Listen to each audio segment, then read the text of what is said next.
All right, so today we're going to see if we can rebuild this sign. I did not build this originally, so I don't know precisely what it's made out of. It seems to be some type of hardwood with what appears to be vinyl lettering on the front. So my initial thought was to try and recreate it out of white oak, but white oak was ridiculously expensive, so I decided to go with pine.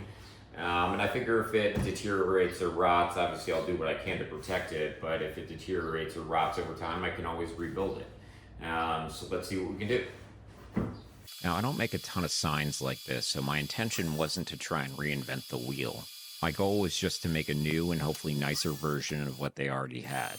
So I started off by just cutting the board down to the size and shape of the prior pieces, which just consisted of a short post and the sign face. I then cut out a small notch at the top of the post so that the sign face would sit back a quarter of an inch or so from the front of the post face. Pine is a very light and soft wood, which makes it super easy to work with. I'm not a lumber expert by any means, but I believe pine also has some natural resistance to changes in moisture and humidity, which make it a decent material for outdoor projects. The downside to pine, and the reason that I, and I'm sure many others, don't use it frequently, is that it dents and scratches very easily. To give you a sense for how easily, the Rockler clamp you see here, which wasn't even particularly tight, ended up leaving a small indent in the material. But given that this wasn't going to be a piece of furniture that would take wear and tear from actual usage, I figured that it would work. I decided to use an 1/8 inch roundover bit to smooth the edges of the post, and then a small chamfer bit to give the sign face a more refined look.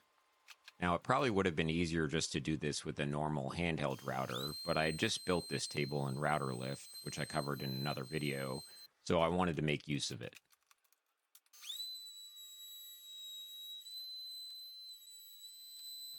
Once the components were done, I moved on to the finishing process. I used Cabot Australian Timber Oil to stain and seal the wood, which is a product that I've been using for a while now and have always liked.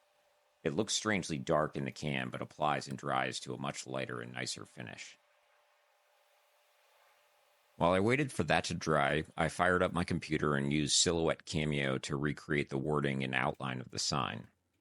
Now, I'll admit that I've had a pretty rocky relationship with Cameo historically. Maybe it's because my computer wallpaper is a picture of a bunch of guys destroying a printer, or maybe it's just because I have no idea what I'm doing. Either way, we haven't always gotten along.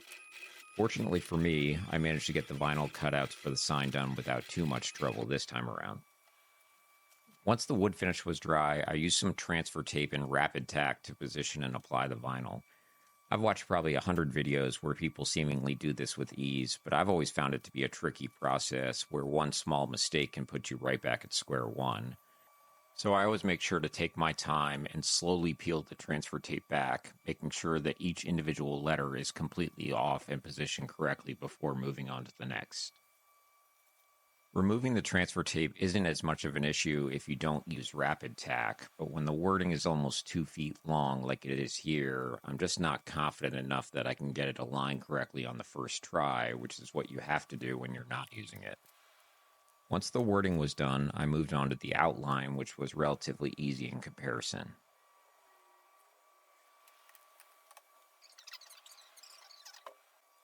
Once the vinyl lettering was done, I attached the sign face to the post using wood glue and screws. Lastly, I decided to put a clear coat of polyurethane on top of the whole sign. This isn't really necessary or even recommended, given that timber oil is a stain and sealer, but I wanted something to provide an additional layer of protection for the vinyl lettering and figured that it couldn't hurt to put another layer of material on top of the soft pine. And that's a wrap. Let me know what you think.